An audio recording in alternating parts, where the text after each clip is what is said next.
Hey, grateful day, everybody, and welcome back to the podcast. I am Dr. TK, and in today's episode, I will be sharing 5 lessons learned while I've built a variety of digital products over the last 3 years. So let's go ahead and hop into it. So number 1 is you want to what we call beta test your product. And so beta testing is exactly what it sounds like. You may not be sure if this is the product you want to launch, let's just say an online course. But you do want to test it out, right? So I loved learning about beta testing because it honestly gave me grace and permission that if I went through the process and honestly I didn't like it, I didn't even like my product, I'd no longer have to offer it. Another thing that I learned throughout the beta process is that not everything has to be done and perfected, but what is perfection really? But it doesn't have to be completely done when you offer it. So I'll also give you some examples of what it looked like in my business journey building digital products with programs that had beta rounds. And to be honest, every single last one of my products that are like courses, what I call hybrid mix, meaning they have live coaching calls plus an online course portal. None of the course portals were ever built before the students joined the program, and there was a benefit to that, and there's a benefit to the people who join the first round during the beta phase. So I'll use the Dope Therapist Academy as one example. The Dope Therapist Academy is a private practice academy that teaches therapists either to open up their practice or to wake up their existing practice. And in so many words, it teaches them how to build out a profitable operating system to become the business owner, especially in their mindset, but also in their back office. So with that said, I'm not going to say that we had like 8 or 9 beta phases. However, I saw the benefit in actually teaching live because if I taught live and they get the recording, they can also give me feedback after every single live call so that I can implement it in the materials because maybe there's something that I overlooked. Maybe there's something that in the course materials I need to elaborate on.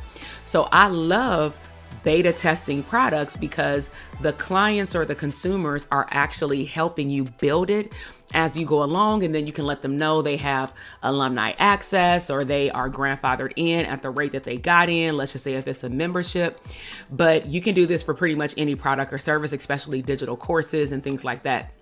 Another program that I beta tested, and I'm going to say I beta tested for 2 years straight, and now we're in our 3rd year, which is the Elite Coaching Mastermind. And the reason why I called it the 2nd year beta testing is because we just changed the formatting of the program. So with this program, the first year, it was again taught live. There would be mandatory sessions, and then sometimes I would just say, hey, I'm going to go live on Zoom. If you want to attend, I won't answer questions until the very end because I want to make the video very short and to the point because I just want to upload it to your portal. But if you have questions based on the materials that you've seen, by all means, ask the question as it pertains to your business. And so what we did with that program is we met once to teach the topic, and then we met once in the same month to actually talk about implementing the topic with the idea that either they took notes, they did their homework, and they watched the replay. The 2nd year of the same program, which was in 2022, we added a more access component, also known as one-on-one, because I wanted to ensure that as I continue to move, in terms of growth in my business, I wanted to ensure that I covered all bases in terms of what does one-on-one actually give my clientele. And I came to the conclusion, which is a whole podcast episode within itself, that I love the one-on-one coaching component. I also love the in-person component. I also love the group component. I love all the components. But there was one thing that I started to notice over a while, which was a trend with this program. And I would not have figured this out if I would not have continued to look at my data from beta testing a program. And honestly, even outside of a beta, you launch it once, figure out some kinks, you're always reworking your product or service, not making a lot of changes, but more so enhancing the product or service so that it can get better, so that the transformation or the outcome that your clients or customers or consumers are joining your program to get, it gets better and better. Like, at least that's my goal. And so what I found is that when it was more of a long-term commitment, it was really difficult for me to keep them engaged in terms of life starts lifing. Their schedules change. They may not have been able to predict that something was going to happen in the summer. They joined for January to October. And so we noticed that the attendance would fluctuate really after the first quarter. And even when they would show up to their one-on-one calls, for some it would be on, for some it would be literally hit or miss, to the point where I would have to message everybody and say, hey, you have a one-on-one call coming up. If you have nothing to talk about, if your question got answered in our group call, please just cancel your one-on-one call because you're wasting your time. And the reason why I would talk to them like that is because, especially on the scalability level, I really expect that they're focused on CEO activities and not just meeting with a coach as another meeting, because that to me is not getting the value out of your investment. I'd rather you be focusing on implementation. So once I realized like certain patterns along with one-on-one coaching that I would do in the past, I started to recognize that one-on-one coaching is really about accountability. It's not about teaching you anything, even though you may learn something new. It's really not a teachable component where we're giving you a portal and we're teaching you something one-on-one, because that's why we have group. But it's more about how can we help you be accountable to yourself and your business to implement the things that maybe you've learned in a portal to your actual business, which means that you have to do your homework, aka accountability. But bottom line is, I loved how I beta tested all of those coaching programs, because now as of 2023, what has happened is August 2021, I sat down and I recorded every single lesson for the Dope Therapist Academy. And now, because they're pre-recorded in like 10, 15, 20-minute increments, versus somebody having to watch a 2-hour replay on the core content, not the Q&A call, right? Because that's separate. Yeah, you got to watch the replay on that for like an hour and a half to 2 hours. But what's nice is they can just go in there and get what they need and then get out and implement. It goes in order, but after they went through the whole portal, they got their certificate, they graduated from the program. Now if they need a refresher, they can either come to the live coaching call and or they can just go into the portal. The mastermind, we recently updated everything this last fall. So if you notice, most of my programs that were going through beta phases, we ran either multiple launches for one, because it was a smaller container in terms of length of time, which was the academy, or the mastermind, at least for the last 3 years, have been a longer length of time. So we updated the portal after the 3rd year. And so in October of 2022, I sat down and recorded like 88 videos or something. But why was I able to create the videos in a very succinct way? Honestly, record all of it. DTA, I recorded all of it in like 3 days. The mastermind, I recorded everything across like 3 weeks, and then I handed it off to my team for editing, uploading it to the portal, and all these things, because the students had given me all this feedback about their implementation phase and maybe even things that they wish could be improved. And I was able to implement that post the beta program. So beta testing is really, really important. Number 2 is, once you put a product out there and you know that is good, you know that people need it, but maybe you need to provide some more education around maybe why what you are offering is beneficial, maybe position yourself as the expert. My suggestion is to bring it up to people, put it in front of people over and over again. So for example, the mastermind only opens up as of this year 1 time a year, usually in the 4th quarter. And we have typically started in the 1st quarter of the following year. And that's followed by like usually a live event, right? Where people get to learn more about scalability. Now, the Academy has been launched anywhere between 4 and 7 times in a year, because initially when I had the program, I told myself I wanted 12 people. Then when I got 12, I'm like, okay, I want 16. Then when I got 16, I wanted 25. Then I got 30. And I'm like, oh my gosh, I want 35. Then I got 37. And then it fluctuated sometimes depending on how long we gave people to enroll, and maybe 6 people and maybe 12 people. But thus far, I've had pretty intimate cohorts. And when I say intimate, it's not like 100 people at a time that join, but it can be 2,000 people that sign up to watch the boot camp. And what we've noticed is, pay attention to your data. A lot of the clinicians who actually join our program on average need to go through at least 1 to 2 boot camps in order maybe to decide that they need to sign up, or maybe they need to wait financially on a situation to change, or maybe they're waiting to get licensed. I'm not sure, but we've looked at our data from our past launches, including, beta testing certain things and how we launch. And we've been able to get a better outcome because we did not give up. So do it over and over again and don't quit. All right. Number 3 is show up and perform perform like 1,000 people are watching. So where does this come from? This actually stuck out when I randomly just shared it with some of my students who were getting into the digital product space or maybe group therapy space, and they really wanted to do like a webinar, or we call it an information session, just getting in front of your ideal audience and practicing talking to them about the value that you have to offer them. And then if you choose to, you can offer them your product or service at the end or via email, or they get on a Zoom call with you, your choice. And so one of our students about 2 years ago, she felt defeated because she was like, only one person showed up. And I said, well, one is better than none, because how many people did you show up before that? And she was like, I didn't have it. Exactly. Right? So I said, how many people signed up? Because to me, there's always a lesson to be learned. So let's just say, I can't recall. Let's just say if she said 6 people signed up to say that they were interested, but only one person showed up to the information session. I said, okay, so let's look at basic conversion rate, because the goal is, once you know your baseline, you should just keep trying it over and over again to increase that conversion number, meaning show rate. So if you had 6 people show up, let's just reverse engineer it. What did you do to promote it? And that's where we ran into some roadblocks. You're not generating leads. You're not getting in front of new people. You're relying on Instagram. Let me know if any of this sounds familiar. So I said, you have to get out of your comfort zone. These group of people are not the same as your therapy clients. They're not coming from the insurance panels. They're not coming from schools and things like that. They are probably a totally different avatar, which we don't usually suggest, because if you know that you've been building your authority online to serve a certain group of people through individual therapy, why not serve that same group of people, but just in a higher level context, or maybe something that's, more psychoeducational, right? And so what I started to notice is a trend of my clientele sometimes not wanting to show up and go all in because their energy was dictated based on who did or did not show up. And I'm like, oh no. So randomly, I just said, man, if y'all would have known, because these people did DTA, I said, if y'all would have known how many webinars I really did that no one showed up to, and you would know because you weren't there, y'all would be baffled. And, some of them had asked me, I was just waiting for them to invite me into the conversation. And so some of them had asked, and I said, my first webinar, it wasn't a webinar, it was phone calls. Like I did, not cold calling, but I invited people to hop on my Zoom.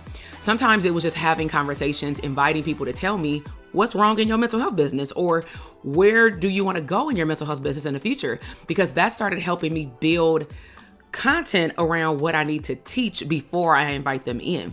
Once people start showing up and signing up for my webinars, it would be like a 1 or 2% conversion. One time I had one person sign up for a webinar, and I still opened up the doors to the academy. It did not matter. In order for me to get the 12 people that I did the first cohort as a group, I did like 4 to 5 webinars back to back. Maybe I did one last Wednesday, then that Friday, then that Saturday morning. Then I was like, you know what? I was kind of just going with the flow. I'm like, I'm gonna do one on Monday. I know my 12 is out there, but where does that come from? I know my product is good. I know that I'm a great coach. I know that I have something to offer. And I know there are therapists that are looking for what I have, but they don't know that I exist. So I need to make sure that I position myself as an authority, which is why I have the podcast. I have video YouTube podcasts or other materials on YouTube. I have, social media and things like that, because I want to make sure that I'm continuously providing education, because therapists don't know that this help exists. Okay. So perform like 1,000 people are watching. It don't matter.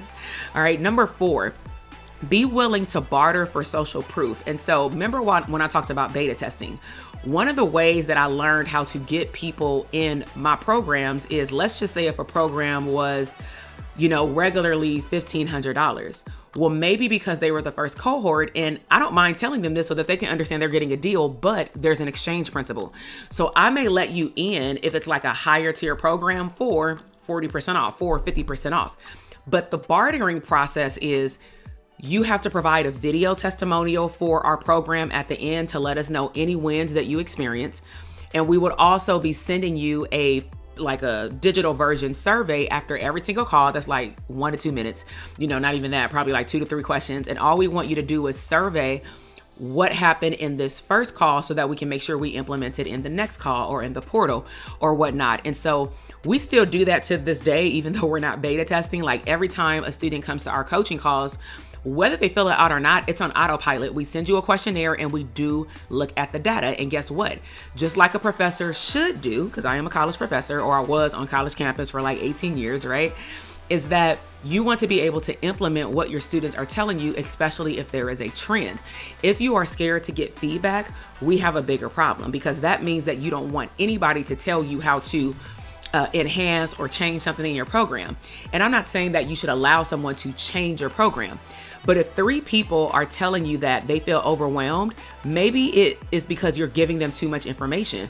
Maybe you feel like you have to give them too much information because it's not enough information for you. But remember, this is your craft, it's not theirs.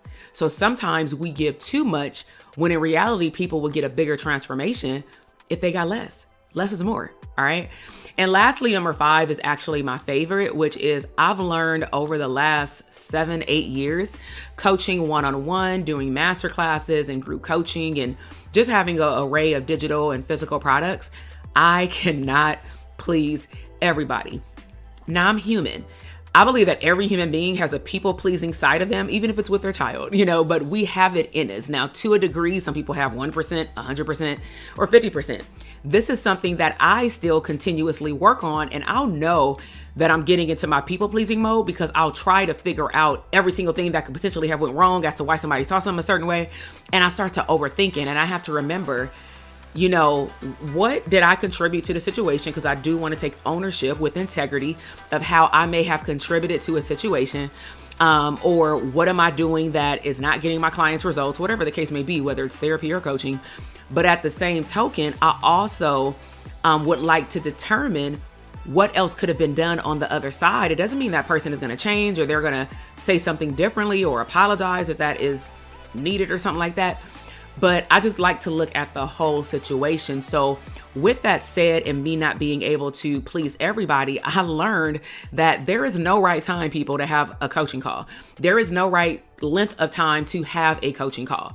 Now, there may be a right number to have in a more intimate program or a live event, but I've also learned that there are no limits or caps in terms of coming back from the going back to the people pleasing aspect.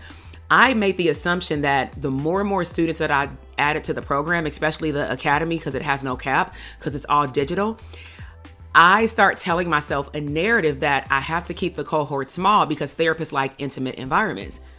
But then when I started having like information community calls or bigger coaching calls or CE workshops, I realized if I can just do the same thing that I do on a college campus and make a class of 60 work, and heck, that's in person, where to me, your access is way more accessible to people and burnout is way more prone because they can follow you to your office right after class and like come in, or ask you a lot of questions and monopolize the time. Like a lot of stuff can happen in person, but there are certain measures that I can take online to ensure that I create boundaries to protect my time, protect my accessibility, but also value that my students have great questions and I'm going to make sure that they are answered. So certain things that I've done, for example, to implement this is, and I think that I'm going to actually elaborate on this part more, but in my Elite Coaching Mastermind, I recall that when I first started seeing people, it was all one-on-one. And this is the program that has been around for like 7-8 years, just teaching people different things in mental health business. It wasn't like so focused like it is now, either on expansion or on group practice, like that's it. And so what started happening over time, and I felt it from my clients as well, is that I was teaching them how to scale their business. I was teaching them how to hire. I was teaching them about creating boundaries. And over time, you shouldn't be the one answering your emails. You shouldn't be the one doing non-CEO activities. Hire an admin, hire a personal assistant, hire a VA. And so they agreed. They were on board. They were like, yeah, I hired somebody. We saw their first hire. We saw their third hire, right?